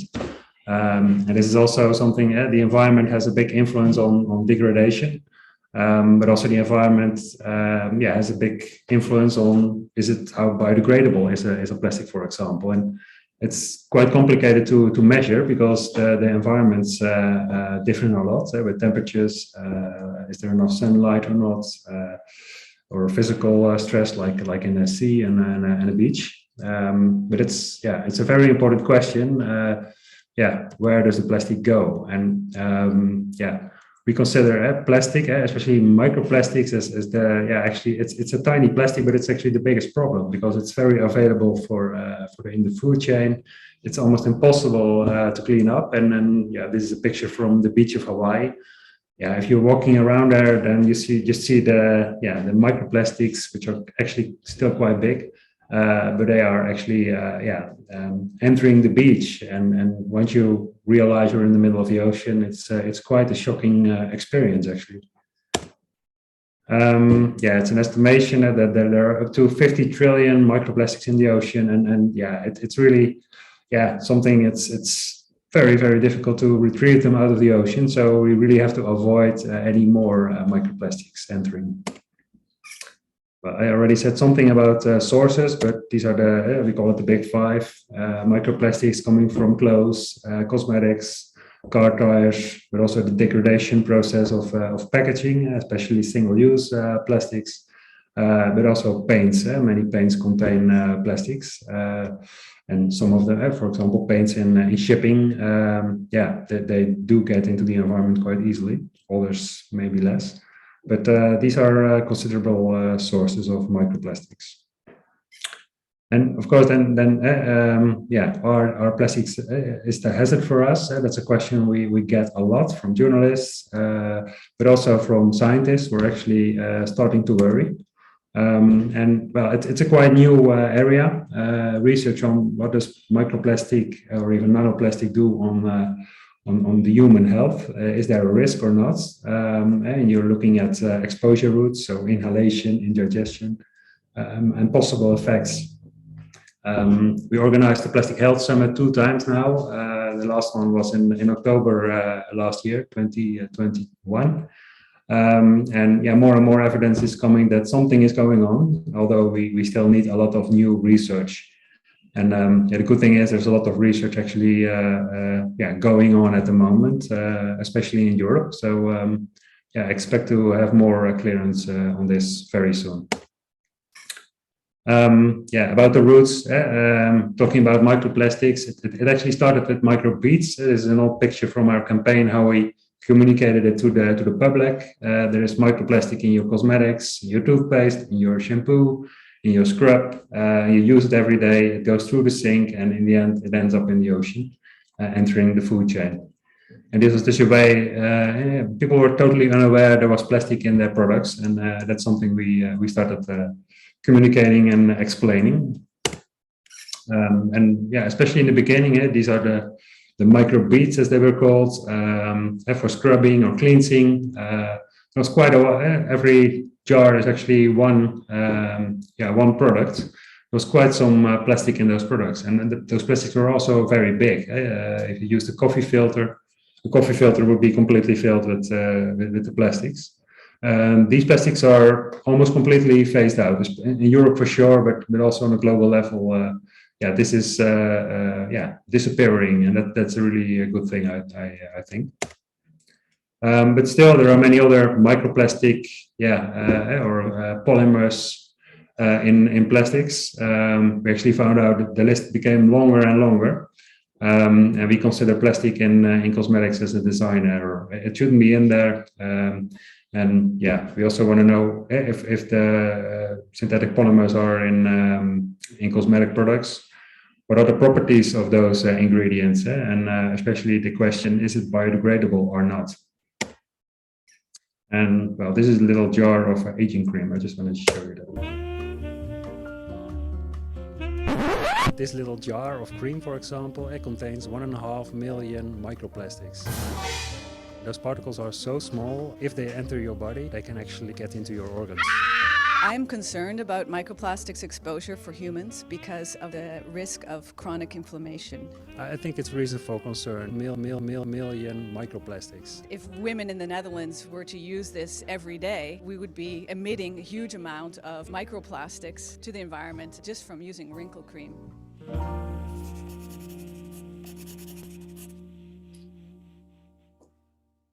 It was just an example of how we communicated our campaign to a broader audience to explain what is going on. This is another example. The truth is on the back. You can read the ingredient list and see, hey, is there any plastic in it? It's still very complicated. The letters are very small, and it's really a big ask for the audience to understand that polyethylene is actually plastic, for example. So we also developed an app. You just need to make a picture of the ingredients, and it automatically can translate the picture into writing, and it corresponds to a database where we can actually see, is it plastic or not? And also consumers upload those pictures into our database, so we know which ingredients are in which products. And it's quite an extensive database we have right now, about microplastics in cosmetic products. And this also gives us the opportunity to start talking and communicating with brands and campaigning, which we are also doing at the moment. The good thing is, of course, you can see there's microplastic in a product, but also, you can also choose for a product without any plastic. And more brands are actually also saying, okay, we don't need plastic in our products. We are going to phase out those ingredients, and we go for zero plastic inside. The latest study we published about a month ago, we found out that 78% of the cosmetic products still contain ingredients that we consider as plastic, as synthetic polymers. It's interesting for the debate I think we have at the end of this session. What do we consider as a microplastic, and what kind of information do we need to say, hey, something is accepted, or we need more information? And that's especially because we don't have information about biodegradability, for example, because synthetic polymers are not registered under REACH. That's actually something we also think that is the current definition used in the whole process of legislation development in Europe, led by ECHA. We think that the definition is too small, especially if it's about a solid plastic particle. We think that that's too. We should actually look at synthetic polymers and look at the properties of that chemical substance, and then bring it on the market or not. At the moment, that kind of information is missing. Also, when talking with brands and looking at data safety sheets, for example, it says no data. So that's something that worries us, and that's something we hope that's going to change very soon. And once again, plastic shouldn't be in cosmetics. That's something the public and consumers agree with us broadly. We would say no plastic in cosmetics. Thank you very much. Thank you, Jeroen, very much. You were perfectly in time. So that's very appreciated. We already have some comment in the chat, but I would prefer giving the floor to Raquel Santos from Estampa, and then we can address this comment and any other question that may arise from the participant. So thank you very much, Jeroen. And now the floor is for Raquel Santos. So whenever you are ready. Well, thank you so much. Let me share the screen.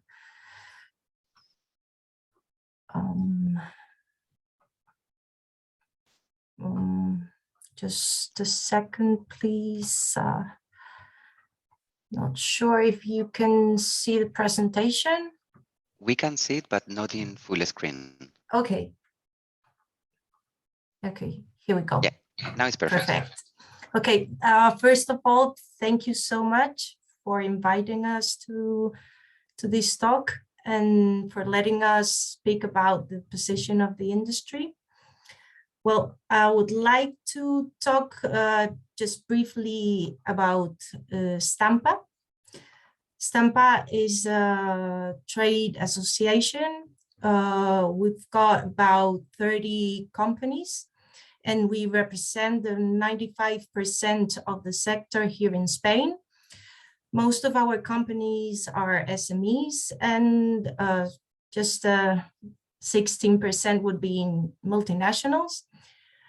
Spain is in the top 10 of exporters of cosmetics. We are the 5th market in the UE, and we sell products all over the world to about 150 countries.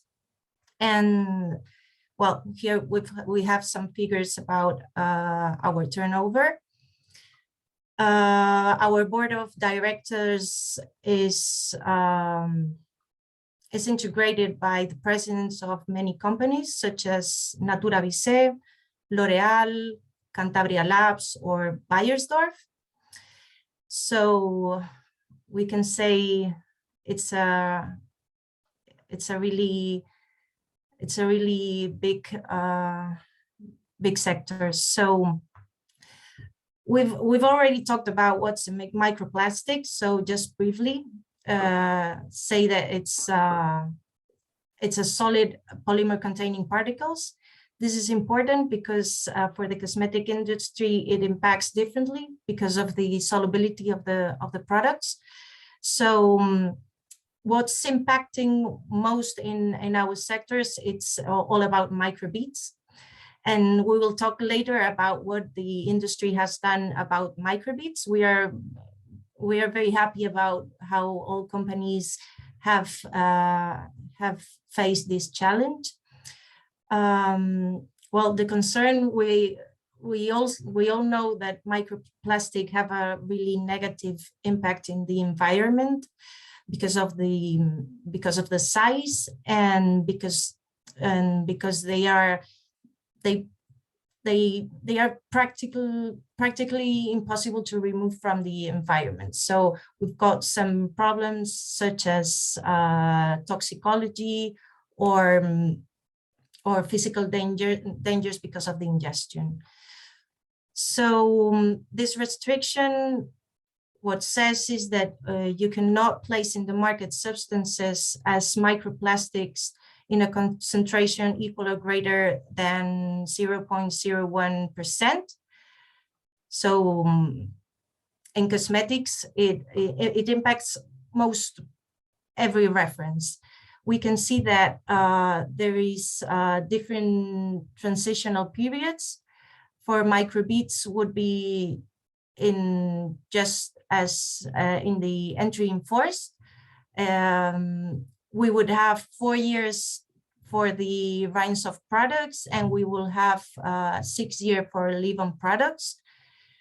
It is important to know that the microbeads are the main problem for the cosmetic products, and that we are nearly there. The publication is expected at the end of this year. And how it impacts in the cosmetic sector, well, we've also seen these categories. It's not just for cosmetic products, it impacts also in construction, in fertilizers, but we have talked about this. So let's talk about how much is the cosmetic industry in emissions, or how the amount of emissions that the cosmetic industry is supporting. So we can see here that for really the total, mainly it's for fertilizers. We can see that leave-on products and rinse-off products, it's not really a huge amount. We can see here that it's about 11.1% for rinse-off products and just a 2% for leave-on products. Even that the share of total emissions for cosmetics is not very high, the cosmetic industry is facing a really high cost. We can see here the share of total restriction costs. For leave-on products, the cost is really high. The cost for other products such as rinse-off, I mean, health showers or shampoos or this kind of products, it's a little bit lower, but still we have a really high share. This is something that the industry has said to the ECA to be able to propose larger transitional periods. So here, if we see the cost effectiveness of the restriction, we can see that for leave-on cosmetic products, we have a really high range figures. Really, it's very different or much higher than for fertilizers, for example, or for rinse-off products. Really, the cost that is assumed in the sector is really high. You can see here about 1,000 or or even in the lowest range, it's about 300, but still it's a really high cost for the industry and for the companies. Well, I would like to talk about the SEAC opinion. The SEAC is the Socio-Economic Committee that the point is that what it says is that replacing the microplastic for range of products is really high. The companies will have to reformulate a lot of products. A reformulation of a cosmetic product is really expensive, so it's a lot of work for our companies. And it also considers that for certain categories of products, such as makeup, lip care, and nail polish, it should be considered larger periods of time, because all the elimination of the waste, it's via via solid, so it does not really add emissions to the environment. We can see here also the cost effectiveness. And regarding microbeads, because we believe this is the main concern for consumers, it's important to say that there is a pledge of all companies. This pledge was a recommendation of Cosmetics Europe. It started in 2015, and we did a survey 1 year later. This survey, what showed was that the cosmetic industry had a reduction of 82% of all these microbeads.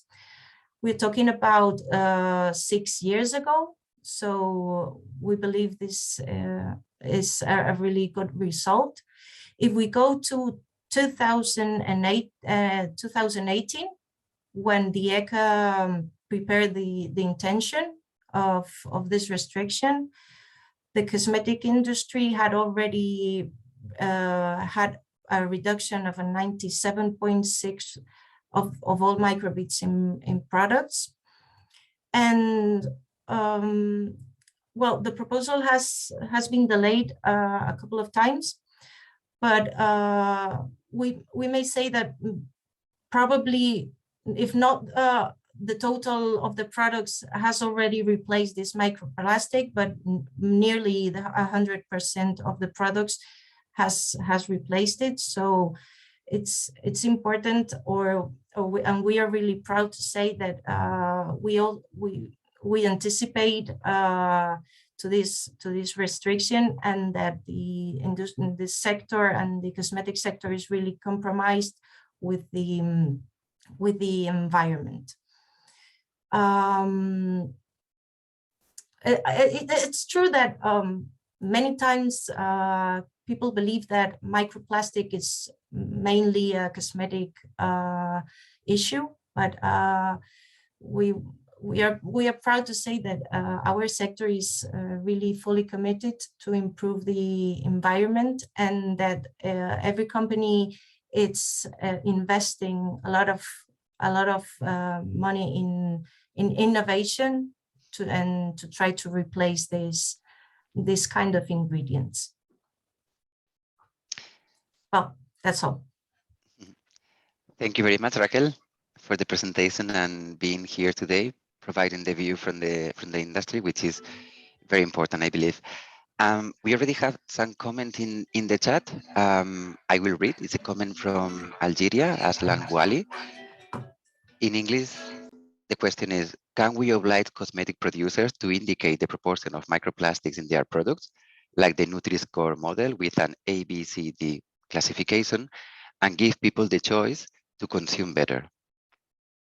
So Jeroen and Raquel, if you want to react on this question, it's about labeling products. That could be about informing consumers on the ingredients of the products.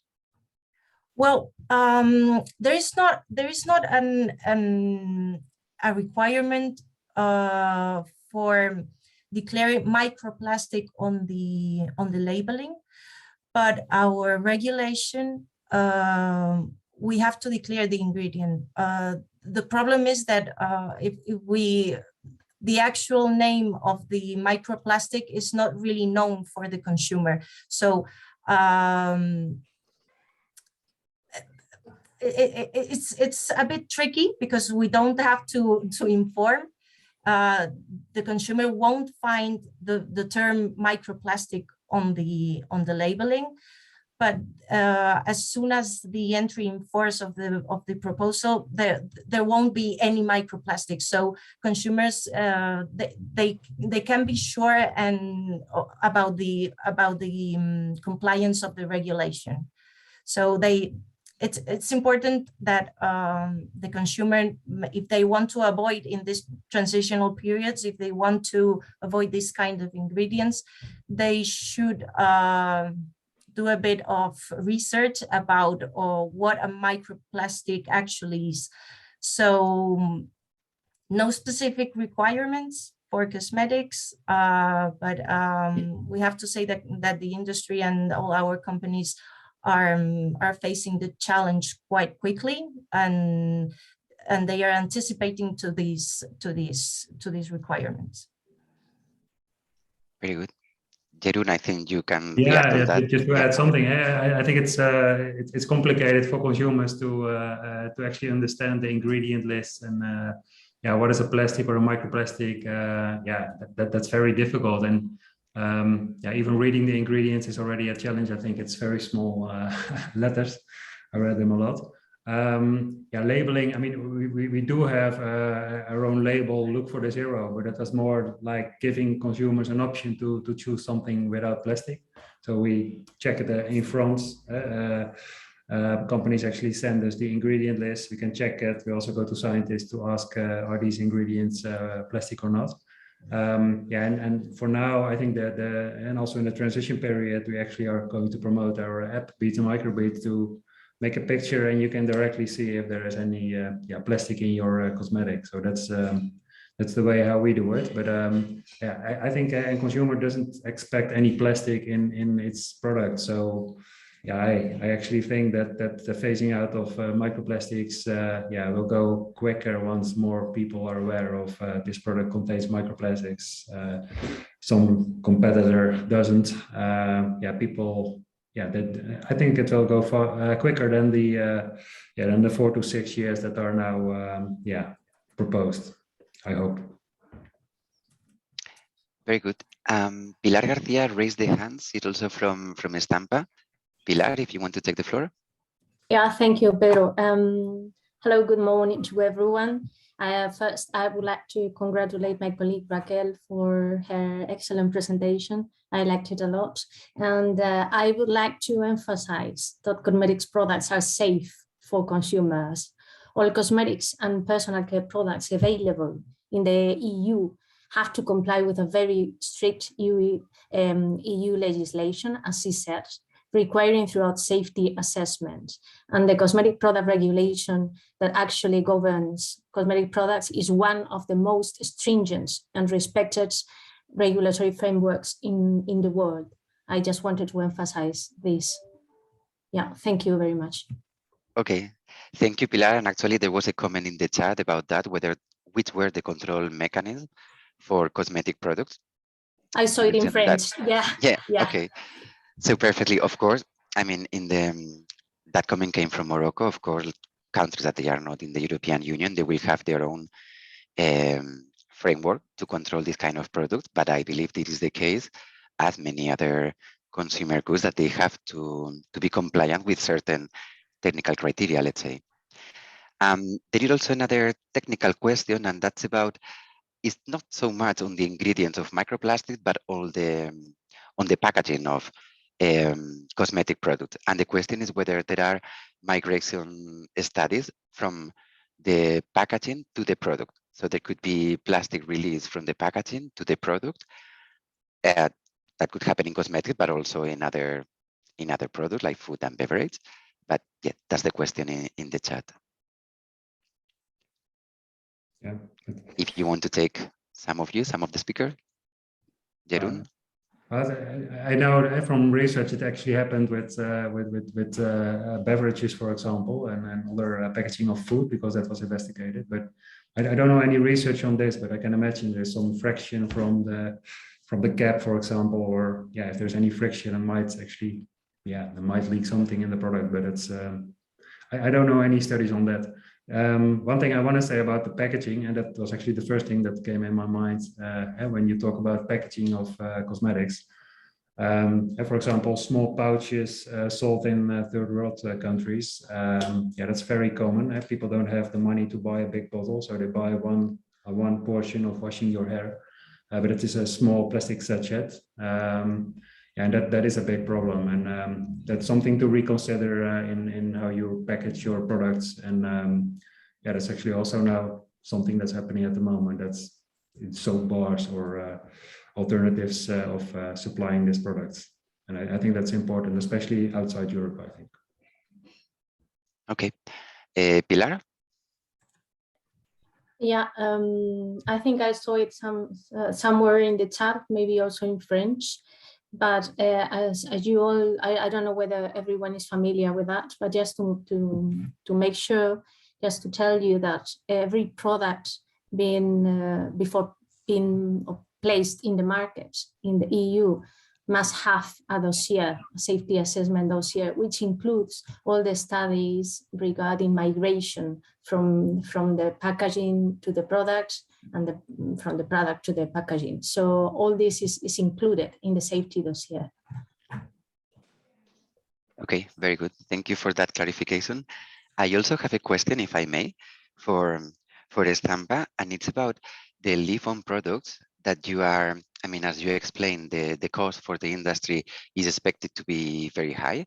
And which is the reason for that? You mentioned it's about reformulation, but it's because it's very difficult to find other products that they would provide the same properties to the cosmetics, or is it because the supply of those alternative materials may be very expensive in comparison to plastics? If you can elaborate a little bit on those costs.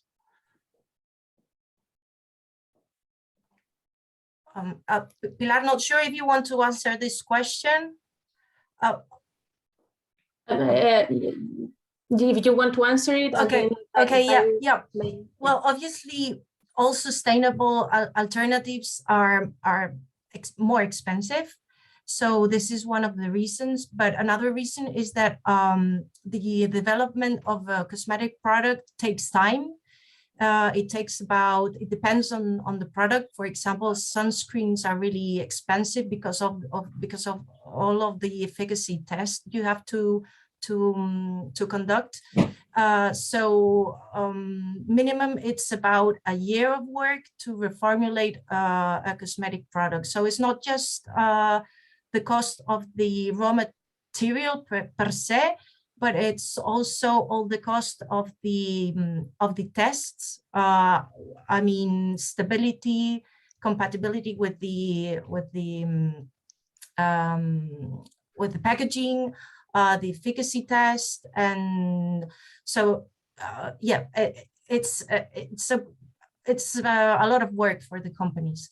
Still, they are really working hard to be able to face this challenge, but because it is a challenge. And there are, and also the suppliers have been worked, and we can find a lot of alternatives. So we believe that all consumers can feel safe because the cosmetic industry is working hard and is working fast in order to eliminate this kind of ingredients. Even though the emissions are not so high compared to other sectors. Very good, thank you. Yeah, I don't know, maybe to comment on that. I can remember that the plastic microbeads actually came on the market. It was still possible to have an old product without plastic and a new product with plastic. And That's just 10 years ago when that was actually happening. And yeah, for me, it's also an indication that it's so important to have very clear rules at the start, because there's a lot of innovation, research, bringing a product on the market, changing everything, and then return the whole investments within 10 years, reverse it again. And what's really a missed opportunity, I think, is that polymers were actually exempted from the normal rules that were applied to ingredients of products. And I think now we really have the opportunity to arrange it upfront and make clear what is allowed and not allowed. So it will also save money from industry, I think.